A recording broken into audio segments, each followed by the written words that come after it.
कहानी की शुरुआत में हमें एक आइलैंड पर बने जेल को दिखाया जाता है जो चारों तरफ पानी से घिरा हुआ है और इस जेल से आज तक कोई भी कैदी फरार नहीं हो सका क्योंकि इस जेल में ऐसे कैदियों को रखा जाता है जिससे उम्र भर कैद हुई हो। और अब हमें दिखाया जाता है कि इस जेल में कुछ कैदियों को लाया जा रहा है जिनमें से एक कैदी का नाम एडमन है और एडमन को जेल के वार्डन के सामने पेश किया जाता है। तब एडमन जेल के वार्डन से कहता है कि मैं बेगुनाह हूँ, मुझे झूठे इल्जाम में यहाँ लाया गया है। जिस पर वार्डन जवाब देता है, मैं जानता हूँ तुम्हें फंसाया गया है, अगर तुमने सच में कोई जुर्म किया होता तो तुम्हें देश के अंदर ही किसी जेल में फेंक दिया जाता। यहाँ इतनी दूर इस जेल में सिर्फ उन लोगों को लाया जाता है जिनके खिलाफ कोई साजिश की गई हो। यह सुनकर एडमन को झटका लगता है और वो समझ जाता है कि वार्डन भी मुझे फंसाने वाले लोगों के साथ मिला हुआ है क्योंकि वार्डन को मेरी बेगुनाही का पता होने के बावजूद मुझे कैद में रख रहा है। वार्डन बहुत ही घटिया इंसान था। वो पहले एडमन को बुरी तरह से मारता है, फिर उसे जेल के एक सेल में बंद कर देता है। ये सेल काफी छोटा होता है जहाँ पर रोशनी के लिए एक छोटी सी खिड़की और एक लकड़ी का दरवाजा होता है। ये दरवाजा साल में सिर्फ एक बार खुलता था जब वार्डन बिना किसी बात के कैदियों को पीटने के लिए अंदर आता था और अपनी पिटाई से कैदियों को पता चल जाता था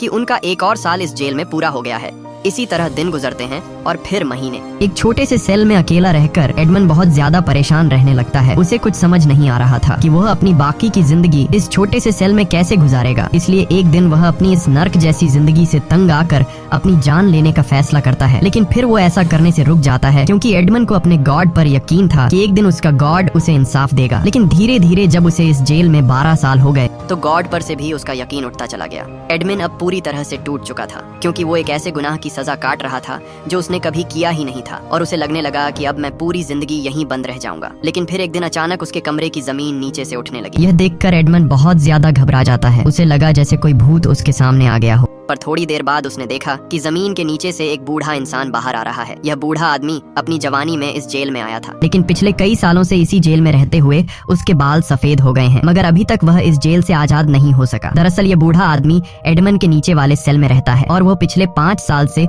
इस जेल से भागने के लिए सुरंग खोद रहा है। मगर आज खुदाई करते हुए जब वो एडमन के सेल से बाहर आया तो उसे पता लगा कि वह गलत डायरेक्शन में सुरंग खोद रहा था। उसके बाद वह बूढ़ा आदमी एडमन के कंधे पर खड़ा होकर ऊपर खिड़की से बाहर खुला आसमान देखता है। आसमान को देखकर वह बूढ़ा आदमी बहुत खुश हो जाता है और वो एडमन से कहता है कि आज पूरे 16 साल बाद मैंने आसमान देखा। उस बूढ़े आदमी के आने से एडमन को एक साथी मिल गया था जिससे अब वो बातें कर सकता था क्योंकि पिछले 12 सालों से इस छोटे से सेल में अकेले रहने की वजह से एडमन की दिमागी हालत खराब होने लगी थी। लेकिन अब एडमन को एक साथी मिल गया था। यहाँ वो बूढ़ा आदमी कहता है कि मैं पिछले 5 सालों से गलत डायरेक्शन में सुरंग खोद रहा था, लेकिन अब आसमान को देखने के बाद मुझे पता चल गया है कि सुरंग किस तरफ खोदना है। और वो बूढ़ा आदमी एडमन से कहता है कि तुमसे मिलने के बाद मेरा काम और भी आसान हो गया है क्योंकि अब हम 2 हो गए हैं और अगर हम दोनों मिलकर सुरंग को खोदेंगे तो हम बहुत जल्द ही यहाँ से निकल जाएंगे। यहाँ वो बूढ़ा आदमी एडमन से कहता है कि अगर तुम मेरे साथ सुरंग खोदने में मेरी मदद करोगे तो बदले में मैं तुम्हें साइंस, मैथमेटिक्स और पढ़ना लिखना सिखा दूंगा। एडमन जो पिछले 12 सालों से अकेले इस छोटे से सेल में रहने की वजह से बहुत ज्यादा बोर हो चुका था, इसलिए वो फौरन उस बूढ़े के साथ सुरंग खोदने के लिए तैयार हो जाता है। उसके बाद वो बूढ़ा आदमी जिस सुरंग से वो खुद आया था उसी सुरंग से एडमन को अपने सेल में ले जाता है। जैसे ही एडमन उस बूढ़े आदमी के कमरे में घुसता है तो वो वहाँ का नजारा देखकर हैरान रह जाता है। उस बूढ़े आदमी का कमरा काफी बड़ा था जहाँ उसके आराम के लिए कुर्सियां थीं और टाइम पास करने के लिए ढेर सारी किताबें भी थीं। इसके बाद यह दोनों खुदाई का काम शुरू करने ही वाले थे कि तभी उन्हें गार्ड के कदमों की आवाज सुनाई देती है, जिसे सुनकर एडमन जल्दी से अपने सेल में वापस आ जाता है और वो तुरंत टॉयलेट वेस्ट वाली बाल्टी दरवाजे के पास रख देता है क्योंकि गार्ड एडमन की वेस्ट वाली बाल्टी को ले जाने वाला था। इस जेल में कमरे का दरवाजा सिर्फ 2 बार ही खुलता है, एक बार कैदी का वेस्ट लेने और एक बार शाम का खाना देने के लिए। इसके अलावा पूरे दिन में उन दोनों के पास बहुत फ्री टाइम था जिसमें यह दोनों आराम से सुरंग की खुदाई कर सकते थे। उसके बाद ये दोनों प्लान के मुताबिक खुदाई के काम पर लग जाते हैं और कई महीनों की मेहनत के बाद ये लोग काफी लंबी सुरंग बना लेते हैं। सुरंग से निकलने वाली मिट्टी ये दोनों टॉयलेट वेस्ट वाली बाल्टी में डालकर गार्ड को पकड़ा देते, जिसे गार्ड टॉयलेट वेस्ट के साथ बाहर फेंक देता। इस तरह से दिन गुजरते हैं और वो बूढ़ा आदमी एडमन को पढ़ना लिखना सिखाता है। साथ ही साथ वो बूढ़ा आदमी एडमन को तलवारबाजी की टेक्निक भी बताता है। कुछ महीनों की मेहनत के बाद एडमन तलवारबाजी में भी काफी माहिर हो जाता है और वो उस बूढ़े आदमी को भी तलवारबाजी में हरा देता है। एक शाम बातचीत के दौरान वो बूढ़ा आदमी एडमन को बताता है कि मैं पहले नेपोलियन की फौज में था, लेकिन मैंने उनकी फौज छोड़ दी और मैं एक बहुत ही अमीर आदमी स्पार्टा का सेक्रेटरी बन गया। मैंने उस अमीर आदमी स्पार्टा के साथ कई साल तक काम किया और फिर उस अमीर आदमी स्पार्टा की मौत हो गई। लेकिन उस अमीर आदमी के मरने के बाद एक अफवाह फैल गई कि उस अमीर आदमी स्पार्टा ने एक बहुत ही बड़ा खजाना कहीं छुपा कर रखा है और उस खजाने को नेपोलियन नाम का आदमी हासिल करना चाहता था। अब क्योंकि मैं उस अमीर आदमी का सेक्रेटरी था, इसलिए नेपोलियन ने मुझे पकड़ लिया और उस खजाने के बारे में मुझसे पूछताछ करने लगे। लेकिन मैं किसी भी खजाने के बारे में कुछ नहीं जानता था, इसलिए नेपोलियन ने पहले मुझे बहुत मारा और फिर मुझे इस जेल में भेज दिया। ये सुनकर एडमंड को बहुत गुस्सा आया, क्योंकि वो भी नेपोलियन के धोखे की वजह से यहाँ इस जेल में सड़ रहा था। अब यहाँ एडमंड उस बूढ़े आदमी को इस जेल में आने की अपनी स्टोरी बताता है और सीन जाता है फ्लैशबैक में, जहाँ हम एक छोटी सी बोट में कुछ लोगों को देखते हैं और उसी बोट में एडमंड और एडमंड का बचपन का दोस्त फर्नांड भी मौजूद होता है। दरअसल ये सभी एक शिप कंपनी के लिए काम करते हैं और आज उनके शिप के कैप्टन की तबीयत अचानक बिगड़ जाती है,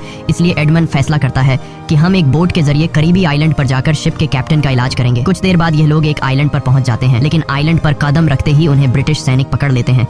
तभी वहाँ एक आदमी आता है जिसका नाम नेपोलियन है और यही वो आदमी है जिसने जेल में मौजूद उस बूढ़े आदमी को खजाने का पता न बताने पर जेल में डाल दिया था। नेपोलियन एक वक्त पर फ्रांस का राजा रह चुका था, लेकिन अब उसे गद्दारी की वजह से बादशाहत की कुर्सी से हटाकर इस आइलैंड पर कैद कर दिया गया था और यह सभी ब्रिटिश सैनिक नेपोलियन पर नजर रखने के लिए इस आइलैंड पर तैनात थे ताकि नेपोलियन अपने साथियों से कांटेक्ट न कर पाए। ब्रिटिश सैनिक एडमंड और फर्नांड को इसलिए पकड़ लेते हैं क्योंकि उन्हें लग रहा था कि यह दोनों नेपोलियन के खबरी हैं, लेकिन नेपोलियन ने ब्रिटिश सैनिकों से साफ कह दिया कि यह मेरे आदमी नहीं है, चाहो तो तुम लोग इन दोनों को मार दो। उसके बाद ब्रिटिश सैनिक उनसे पूछते हैं कि तुम दोनों कौन हो। तब एडमंड बताता है कि हम दरअसल एक मर्चेंट शिप कंपनी के वर्कर हैं और हमारे शिप के कैप्टन की तबीयत काफी ज्यादा बिगड़ गई है, इसलिए हम यहाँ सिर्फ अपने शिप के कैप्टन के इलाज के लिए इस आइलैंड पर आए हैं। ये सुनकर ब्रिटिश सैनिक उन दोनों को छोड़ देते हैं। तब नेपोलियन अपने फायदे के लिए उनके शिप के कैप्टन को अपने रूम में ले जाता है और वहाँ वो डॉक्टर को बुलाकर शिप के कैप्टन का इलाज कर देता है। ये देखकर एडमंड नेपोलियन से काफी खुश हो जाता है और वो सोचता है कि नेपोलियन एक बहुत ही अच्छा इंसान है, लेकिन असल में नेपोलियन ये सब कुछ अपने फायदे के लिए कर रहा था। कुछ देर बाद नेपोलियन एडमंड को अपने पास बुलाता है और उससे कहता है कि जिस तरह तुमने अपने कैप्टन की जान बचाने की कोशिश की है, मैं तुम्हारे इस काम से काफी इंप्रेस हुआ हूँ। फिर उसने एडमंड को एक लेटर दिया और बताया कि यह लेटर तुम्हें मेरे खास दोस्त क्लेरियन तक पहुंचाना है। एडमंड लेटर लेने से घबरा रहा था, पर नेपोलियन ने कहा कि इसमें ऐसी कोई भी चीज नहीं है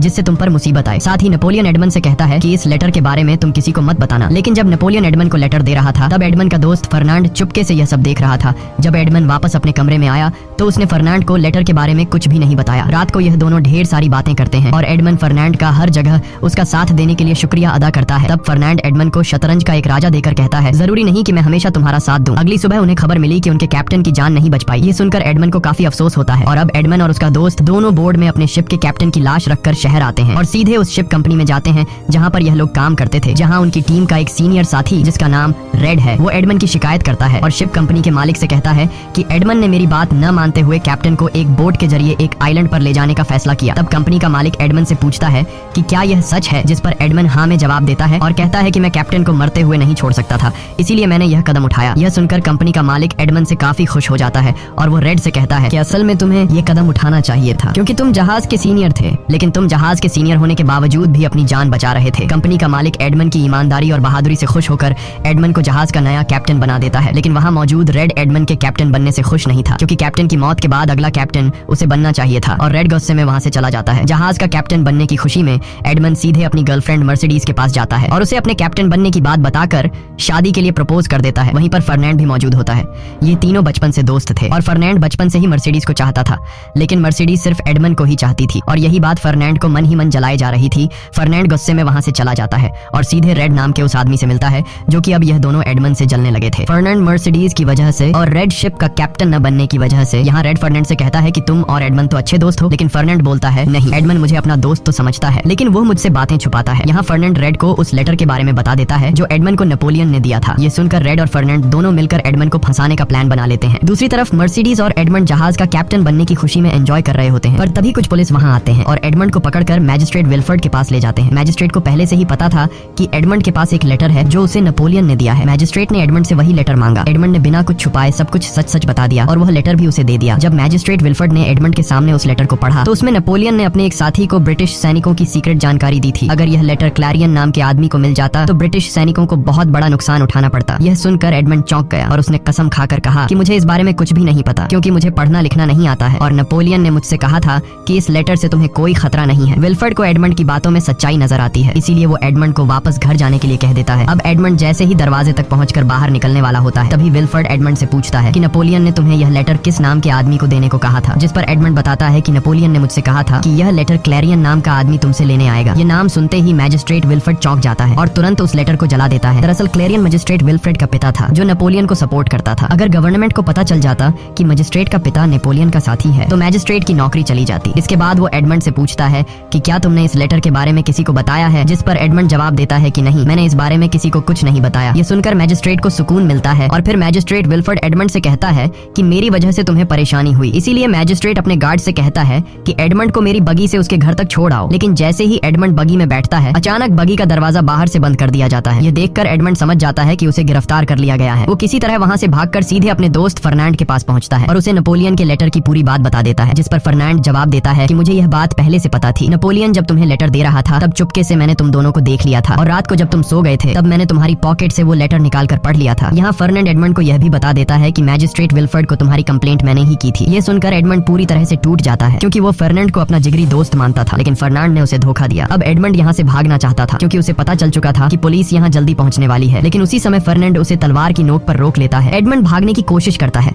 लेकिन फर्नांड उसे जाने नहीं देता। कुछ देर बाद वहाँ पुलिस आ जाती है और एडमंड को पकड़कर आइलैंड वाली जेल में ले जाती है और अब यहाँ कहानी फिर से प्रेजेंट में आ जाती है। अपनी स्टोरी सुनाते हुए एडमंड बहुत ज्यादा इमोशनल हो जाता है, लेकिन यहाँ वो बूढ़ा आदमी एडमंड को तसल्ली देता है और कहता है कि सब कुछ ऊपर वाले पर छोड़ दो। अब यहाँ वो दोनों फिर खुदाई के काम पर लग जाते हैं। एक दिन खुदाई करते हुए उन्हें सुरंग के एंड में पौधों की जड़ें दिखाई देने लगती हैं, जिसे देखकर वो दोनों समझ जाते हैं कि अब वो दोनों बाहर निकलने के काफी करीब हैं। यह बात जानकर दोनों की खुशी का ठिकाना ही नहीं था, लेकिन जल्द ही कुछ ऐसा हुआ कि उनकी खुशी मिट्टी में मिल गई। सुरंग तेजी से हिलने लगी और फिर जोरदार आवाज के साथ बहुत सारे पत्थर और मिट्टी उनके ऊपर गिर पड़े, जिनके नीचे वो बूढ़ा आदमी दब गया। एडमंड जल्दी से उस जगह से पत्थर हटाता है और वो बूढ़े आदमी को बाहर निकालता है, लेकिन एक बहुत भारी पत्थर उस बूढ़े आदमी के पीठ पर गिरने की वजह से वो बूढ़ा आदमी बुरी तरह से घायल हो चुका था और अब वो बूढ़ा आदमी अपनी जिंदगी की आखिरी सांसें ले रहा था। वो मरने से पहले एडमंड से कहता है कि मैंने खजाने के बारे में तुमसे झूठ कहा था, मुझे खजाने के बारे में पता है। वो बूढ़ा आदमी एडमंड को एक नक्शा देकर खजाने की असली जगह बता देता है। मरने से पहले वो बूढ़ा आदमी एडमंड से वादा लेता है कि तुम इस खजाने का हमेशा अच्छाई के लिए इस्तेमाल करोगे। थोड़ी देर बाद ही वो बूढ़ा आदमी मर गया। उस बूढ़े आदमी के मौत से एडमंड काफी ज्यादा उदास हो गया क्योंकि अब एक बार फिर से एडमंड अकेला हो गया था। कुछ देर बाद उस बूढ़े आदमी के सेल के पास एक गार्ड खाना देने आया। वहाँ एडमंड भी मौजूद था। अब पकड़े जाने के डर से एडमंड जल्दी से दीवार के पीछे छुप गया। गार्ड ने दरवाजे के बाहर से आवाज लगाई पर अंदर से कोई जवाब नहीं मिला। जब वो गार्ड चेक करने अंदर आया तो उसने देखा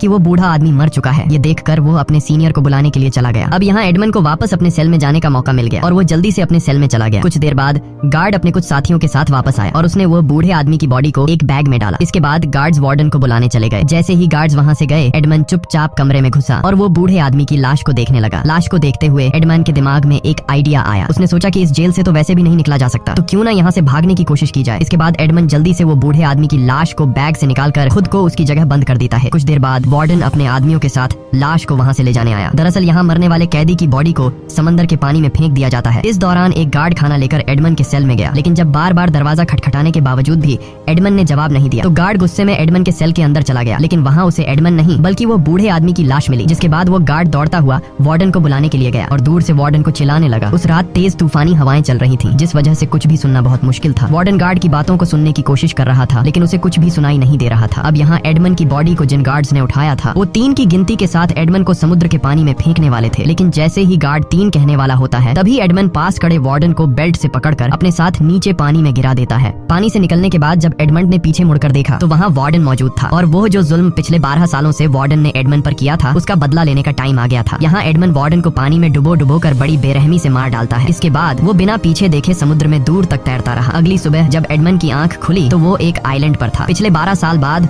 खुले आसमान में आजादी की सांस लेने के बाद एडमंड काफी खुश हो जाता है। खुशी के मारे वो पागलों की तरह यहाँ वहाँ भागने लगता है, लेकिन उसकी खुशी कुछ ही देर की मेहमान थी।